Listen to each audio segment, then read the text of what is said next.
Hey everyone, it's White Cross, and you have joined me for the Gold Rookies First Purchase Volume 5 Classic Gold Coins. We're going to be talking about American Classic Gold Coins and also English Classic Gold Coins. If you are new to the channel, I want to thank you for being with me here today. Hopefully you will subscribe to the channel so you can see the other videos in this series, and hopefully graduating from being a rookie gold buyer to being a more advanced gold buyer will have video content for you as well. If you are a returning subscriber, thank you guys again for being with me here today. It is so nice to think that the information that I'm putting out is hopefully entertaining, but also informative. And it means a lot to me that you're sticking with me and that you're with me here again today. And if you're a returning viewer, but you haven't yet subscribed, what are you waiting for? Now's your chance to join this community and really bump up the number of people that are involved in the White Cross precious metals and numismatics.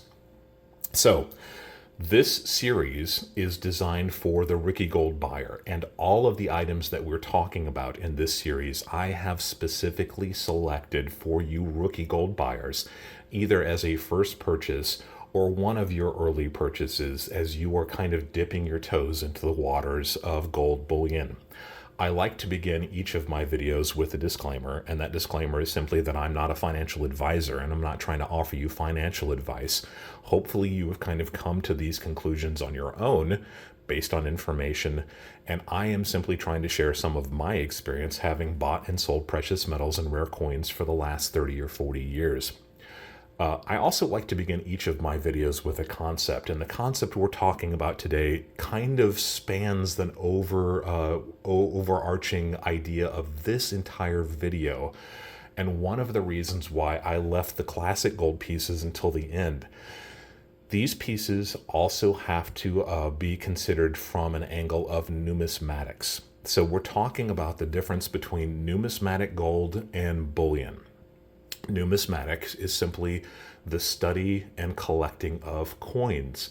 Most of the pieces that we've talked about in the earlier videos in this series, we're just talking about the gold content of the pieces, and that's it. That's the end of the stories. Those gold restrikes, if you're talking about the modern gold bullion pieces, if we're talking about the relatively newer gold $5 commemoratives, each of those pieces are really a strictly gold play. These pieces, at least some of the pieces that we're going to be talking about here today, have numismatic value. They do have some coin collector appeal, and that's kind of a double-edged sword. There is potential that these pieces may increase in value over time over and above their gold content. That's that numismatic collector appeal. Now, there is absolutely no guarantee that these pieces are going to increase in value. Anybody who tells you otherwise is not being truthful, or else they just don't understand how these things work. But there is at least the potential that these pieces may increase in value over time numismatically. And I want to give you just a few examples of how these pieces kind of fit into that numismatic world. American gold coins have been made since the late 1700s and continued to be made for the consumer, for the spender. These were part of our currency up until 1933. So we start off with pieces like this, and really briefly, this white plastic case you see here is a certified coin. This coin is a certified coin from Numismatic Guarantee Corporation, the NGC. So this is a holder that NGC has placed this coin into, and it's a tamper-resistant holder so that this coin can be bought and sold with a lot of the pressure taken off the buyer and the seller, because NGC has certified this coin as being authentic and also giving it a grade of AU58. Coins are graded on what we call the Sheldon scale. It's a scale of 1 to 70. So this is a relatively high grade coin. This is a 58 out of 70. AU means about uncirculated, which means this piece actually saw circulation, and that's the interesting thing about these coins. These coins were made when gold was spent. This was our currency. A $1 gold piece. You can see how small this is. This is a $1 gold piece, about the size of my fingernail. $1 gold piece dated 1851. The next coin up in size was the $2.50 gold piece. This one dated 1928. $2.50 gold piece. The next one up is the one that we're going to be focusing on most on this video. This is a $5 gold piece. American classic gold pieces were called eagles. That meant the $10 gold piece was an eagle. A $5 gold piece was a half eagle. So this is a half eagle. And then this is the regular full eagle. This is a $10 gold piece dated 1908. Again, AU 55 condition, graded and encapsulated by NGC. And therefore, a $20 gold piece referred to as a double eagle. This is a double eagle $20 gold piece from 1904. This one graded MS63 on a scale of 1 to 70. This is technically an uncirculated gold coin. This is a $20 gold piece. And the piece that came a little bit later, this is a very popular gold coin, and you'll know it from my logo. This is the $20 gold piece called a St. Gaudens $20 eagle, double eagle. This was made by Augustus St. Gaudens, designed by Augustus St. Gaudens. Considered one of the most beautiful gold coins, or coins in general, ever made. So American gold coins dated back to the 1700s were meant to be spent. These were coins that were used in commerce on a daily basis. But there's really only one gold coin in this series that really falls into that whole segment that all of the coins in the Gold Rookie's First Purchase fall into, and that is an affordable gold coin that is hopefully down below that $500 range. Now, there's a few pieces that we've talked about that are considerably lower than that. These pieces will be a little bit higher than that. And because of the numismatic aspect of these classic American and British gold coins, I think these pieces really require a little bit of extra thought. You have to be a little bit more careful. You have to be a little bit more deliberate. And there is nothing wrong with deciding that the factors that go into these pieces are a little bit too overwhelming for a rookie gold buyer. But there are some interesting attributes that I think make these pieces, at least some of these pieces, an interesting choice for that rookie gold buyer, as long as you are keeping your eyes open when you go into one of these items. So I said the half eagle, the $5 gold piece, is really the one that I would consider appropriate for a rookie gold buyer, again, with your eyes open. These are other examples of these $5 gold pieces made in the mid-1800s up until 1908. They each contain 0.24187 of a troy ounce, 0.24187. Now, a quarter of a troy ounce would be 0.25. So at 0.24187, these are really close to a quarter of an ounce of gold.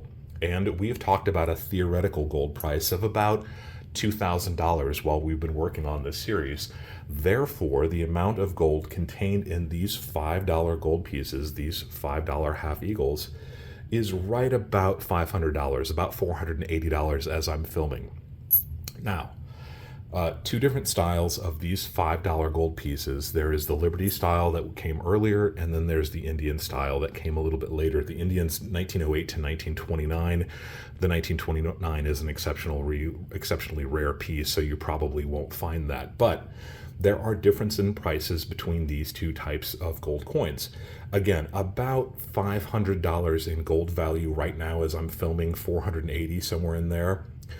If you go on a website like APMEX, which I've talked about before, they are a big, large online gold retailer. They have examples of this coin in what we call average circulated condition, so somewhere in probably the 30 on that Shelton scale up to about 45, somewhere in that area. These pieces available right now for about $609. So if there's $480 worth of gold, and they're selling for $609, you can see that premium is in excess of $100. Premium, again, the amount that you have to pay over and above the value of the gold in order to purchase it. Premium covers the seller's profit. It's based largely on supply and demand. Right now, these pieces are particularly hot, so they are selling with a premium. A lot of that premium supply and demand, a lot of that premium because these pieces do have at least the potential for that numismatic increase. So that's about $125 premium over the value of the gold. The $5 Indians, like this piece, a much higher premium. APMEX has the random average circulated pieces like this one for about $679. So you're talking about a $200 premium. When you're talking about a premium that high for a coin like this, you can see why I was somewhat reluctant to even talk about these pieces as a rookie gold buyer's first purchase, because that premium eats into the amount of money that you can put into the gold. And honestly, I would rather see you successfully purchase a gold coin where the premium's not that high, so that you have more money going into the value of the gold and not into a dealer's pocket. But there are some positives to these pieces too, and we'll talk about that in a few minutes. I also wanted to talk about in this series the English sovereign. Now, the English sovereign was England's big kind of average day gold coin. These are examples of the English sovereign, minted from 1817. They continue to be made to this day. King Charles now has his own sovereigns. This is his mother, Queen Elizabeth, on a sovereign. So they have been made from 1817 to the present. Gold purity a little bit higher. The American gold purity, these American gold coins, 90% pure. The English gold sovereigns, 91.67% pure. Again, that's 22 karat gold.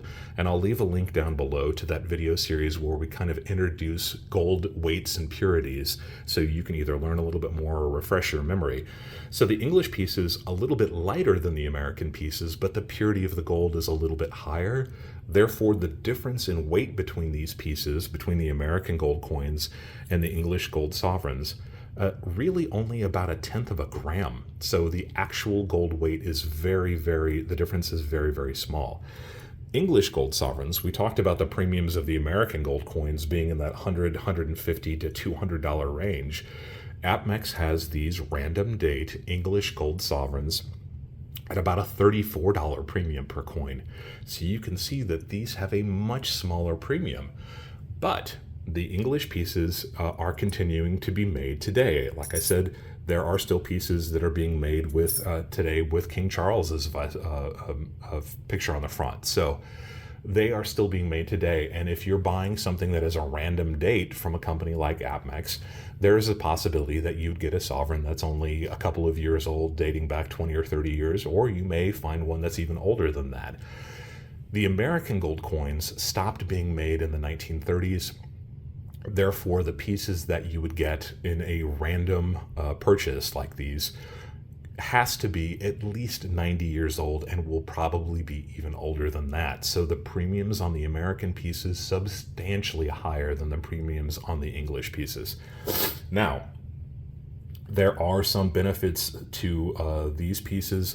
There are lots of negatives to these pieces. And again, I want to arm you with that information so you can make your own decision about these. If you decide you want to pursue these, know that there are lots of pitfalls.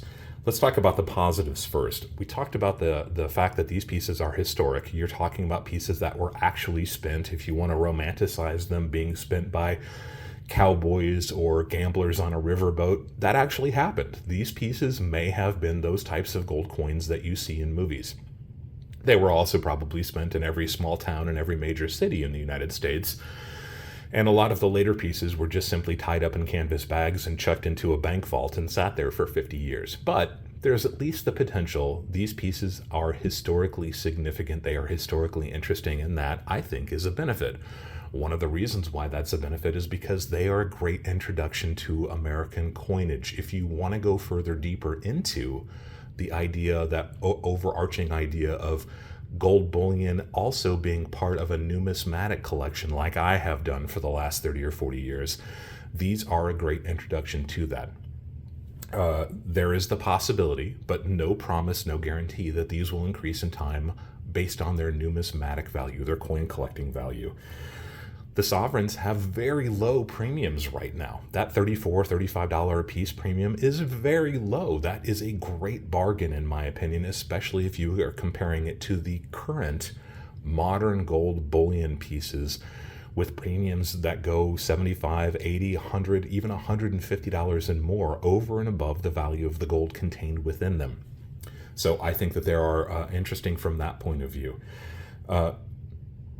Keep in mind that there are lots of negatives to these, and there are so many negatives that I was reluctant to make this video just because of that. So again, proceed with caution and listen to the things that I'm about to tell you, because these are just the tip of the iceberg when it comes to the negatives of these classic gold coins. The premiums on these are as high or higher than virtually every other vehicle that we've talked about in the Gold Rookie's First Purchase video series. That's one of the main things. The more money you're paying for a premium, the less money you're putting into gold. There is a much, much higher premium on the American pieces than there are on the English pieces. That's also a negative. Condition really matters here. If you're buying a quarter gold eagle that was made in 1989 or 1997, just the American Gold Eagle bullion coins, or a Canadian maple, or a Philharmonic, or one of those other modern gold bullion pieces, the condition matters. You want those pieces to be in as nice condition as they can be, but it's not critical. It's not dependent. Their value is not dependent on the condition. Value is very important to these pieces. If you don't understand the concept of what makes a coin cleaned, how a cleaned coin can affect its value, there's a pitfall. If you don't understand pieces that used to be part of jewelry, we call that ex-jewelry, and there are certain tells where you can see that a coin had been worn in a bezel on a necklace or in a ring. That can greatly reduce the value of the gold coin from a numismatic perspective. And there are counterfeits out there. Now, we will have at least one video on gold counterfeits, because it's an important thing to understand, but it's also kind of an interesting thing if you are a fan of gold coin history like I am. The American gold coins, particularly the $5 gold pieces and the $10 gold pieces, were very heavily counterfeited. Why were they counterfeited? The interesting thing about these is that they were counterfeited in the 40s and 50s when Americans were not allowed to own gold anymore, with a few exceptions. Those exceptions included numismatic gold pieces. So there were enterprising jewelers in many parts of the world, but specifically in the Middle East, in places like Jordan and Egypt, who recognized that these soldiers overseas or tourists who were visiting the pyramids were interested in picking up American gold coins dated earlier than 1933, because the citizens that were buying these pieces, probably rightfully so, figured that the authorities wouldn't glance at them twice if they were if they had a gold coin that was dated from the early 1900s or the late 1800s. So these goldsmiths made counterfeits, and some of these counterfeits are very, very good. They weren't made to deceive numismatically. They were simply made as a way for people to own gold. And these skilled goldsmiths were very good at what they did. Now, there are laughably bad examples of these pieces out there from the 50s and 60s, but it's not the laughably bad examples you need to beware of. There are very, very good examples, and even seasoned people who have been buying and selling gold coins for the last 30 or 40 years fall prey to them. This is an example of a gold coin that I bought 5 or 8 years ago, probably 7 years ago, really, that I thought was a genuine gold $2.50 gold piece, a 1914D dated piece. And you can see this is an authentic one, and this is a counterfeit. Can you see the difference between the two? I guarantee you can't. That's how good these are. But I sent this piece to PCGS, one of the other coin certification services, and they sent it back as inauthentic. This is a counterfeit. We know this is a counterfeit, and this is one of the pitfalls to buying this type of gold coin. So maybe you should buy the sovereigns instead of the American gold coins? No, there are lots of counterfeit sovereigns out there as well. See if you can pick out the counterfeit sovereign here. See how this one just has a slightly different tinge? This one is a counterfeit. Now, this one looks a lot like a real sovereign too. It is very difficult to tell the difference. You can see maybe a slight difference in color because it's next to an authentic piece. But if it wasn't next to an authentic piece, this looks like a gold sovereign. This is a counterfeit gold sovereign, also probably made in the Middle East, because the English people also wanted these classic gold pieces, and people in the Middle East wanted these classic gold pieces. The sovereign in particular traded quite heavily in these areas of the Middle East, and sometimes the supply was very small, so local skilled goldsmiths would make their own. The interesting piece about some of these, and again, we will have a full video on these a little bit later, is that the American gold pieces from this period of time were 90% pure gold. The sovereigns, again, 91.67% pure. So the gold sovereigns, slightly higher purity. But the goldsmiths, some of the goldsmiths who were making these counterfeits, didn't know that. So they actually made the gold coin counterfeits to a higher purity than they were supposed to be. Rather than being 90% pure, they made them at 91.67% pure. And that's actually one of the ways that we can determine that these pieces are not authentic. The gold purity is too high. So much interest in these types of pieces. There is so much information to know about these types of pieces. But again, this is one of the reasons why these classic gold $5 pieces from America or the English sovereign pieces, while they are an exciting opportunity, an exciting option for that rookie gold buyers, there are some pitfalls, and you need to be aware of these pitfalls. You need to try to mitigate your chances of falling prey to these. The difference is not going to kill you.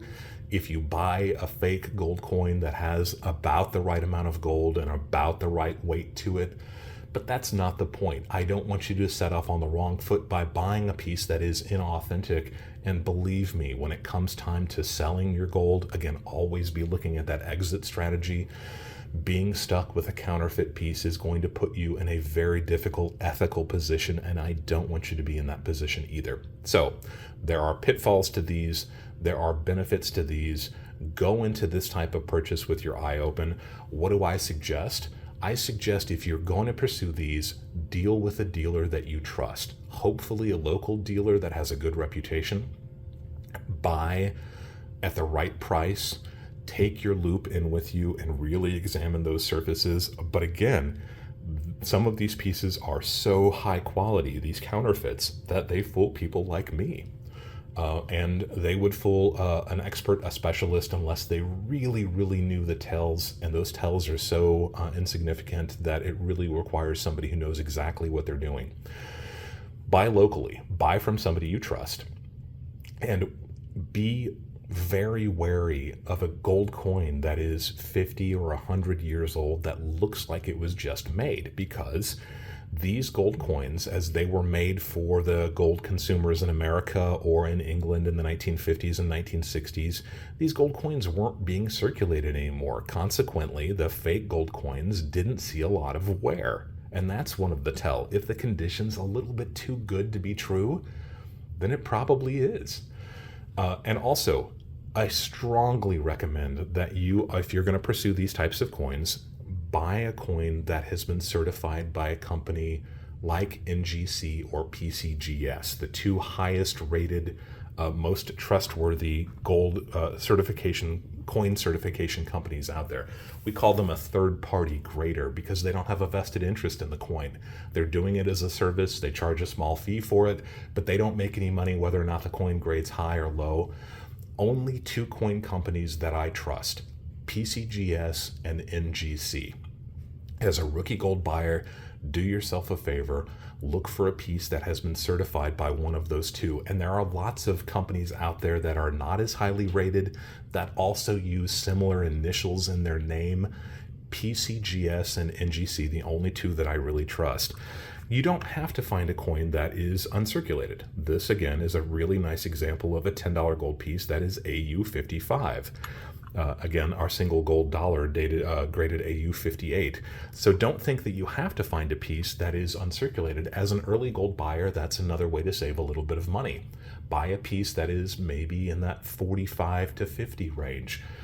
Look for a piece with nice appeal, eye appeal. Look for a piece that doesn't have lots of big scratches or gouges on it. Look for a piece that has been certified by PCGS.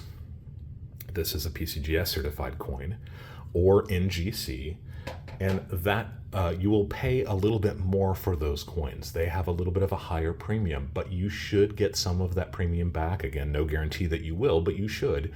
And it will also be easier to sell your pieces if you ever decide to sell in the future, for the very reasons that it makes more sense for rookie gold buyers to buy these certified pieces. You know that this coin is authentic. You know that the grade is authentic. You know that the coin is not X jewelry. You know that it hasn't been cleaned. These are all very important factors to consider. So, classic gold coins as a rookie gold buyer's first purchase. There are some pitfalls. There are some exciting facets to these.